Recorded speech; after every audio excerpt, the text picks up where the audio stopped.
All right, guys, we have some very, very interesting, let's just say that. Let's just say it's interesting information. So we got this guy here. His name is The Watcher over on X. He says Main Street is running provincial polls right now and trying to magically turn them into federal polls by playing around with the weighing rather than running an entirely separate federal poll with separate questions. The results are not credible. Don't be like Main Street. Now, the reason he said this is because Polling Canada posted this. And this is Ontario federal polling, and they're showing that the Liberals have a 42 to 39 lead, 42% to 39% lead. And zero other credible polls have shown this, other than Ecos. I don't even think Ecos has. Actually, I do think that Ecos had the Liberals winning in Ontario. But either way, I mean, this is ridiculous. There's nothing going on. Parliament is prorogued. What could you possibly say that would give the Liberals that back such a lead here?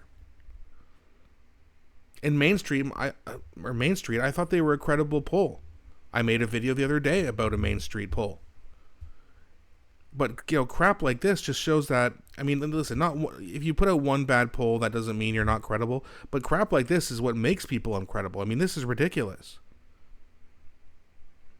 Well, what? Because of the tariffs, they've gained 20 points. Like, there's no way. Okay, if you go to 338 here, and if you look at Ontario, right? So if we go up at the top here, so from Ajax on, okay, so little bit of red, mostly blue, and you can see red ridings turning blue all over the place. And if you just have a look here, I mean, three more: Burlington North, Cambridge, all CPC safe.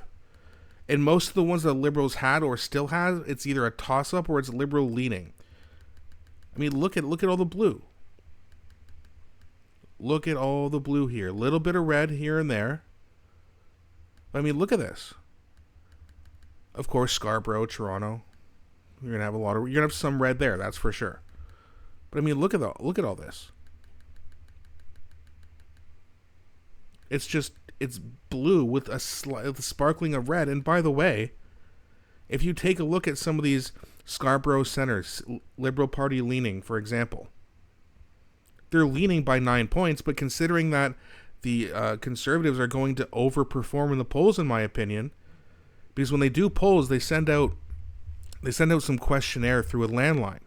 Well, most people who have landlines are boomers.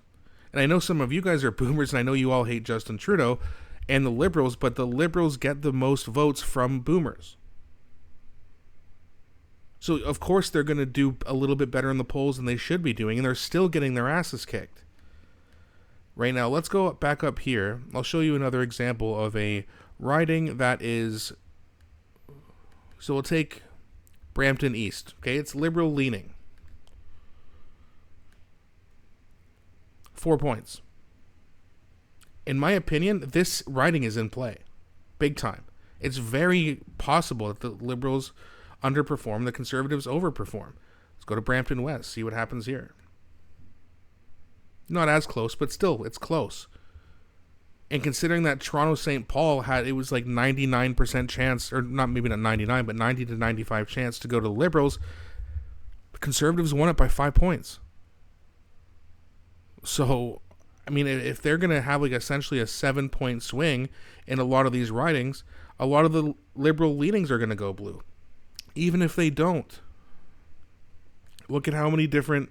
Ooh, that's in Quebec there. But just look at the left column here. Liberal, Conservative likely. Liberal, Conservative likely. Liberal, Conservative likely. And there's so many examples of this. Like, what is Main Street seeing? Again, Kitchener, which is, a green... It's basically green and conservative now.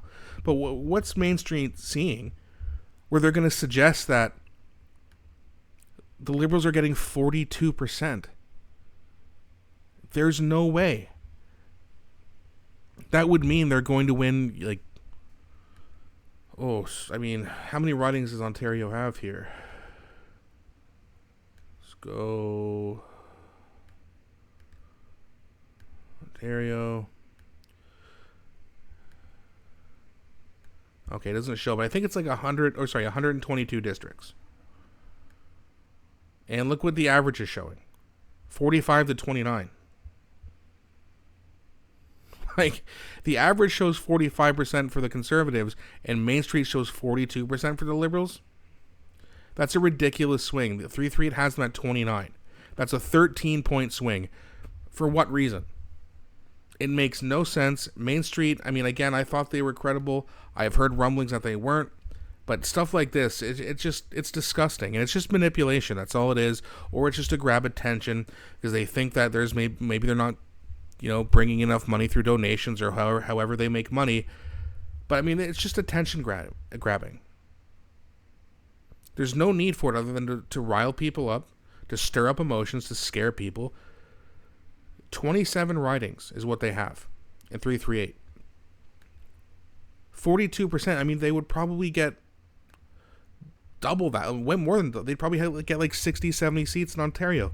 There's no way that's happening. No way. They'll get some in Toronto because of this, Trudeau's gone, so we're all hopeful. And that's only if they're smart enough to call an election this spring. If they don't, they're going to lose a lot of that support that Mark Carney gains. So, I mean, look, I don't know what Main Street's smoking, but it must have been something good, so pass it my way. But let me know what you guys think. Do you guys think that the 338 aggregate projection is way more close to reality?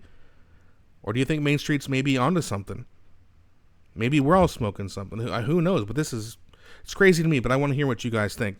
Please don't forget to leave your comments. Please do not be shy. I really enjoy engaging with you guys. Please also don't forget to like and subscribe as it really helps grow the channel. Thanks so much for watching, and I'll be back shortly with a new video.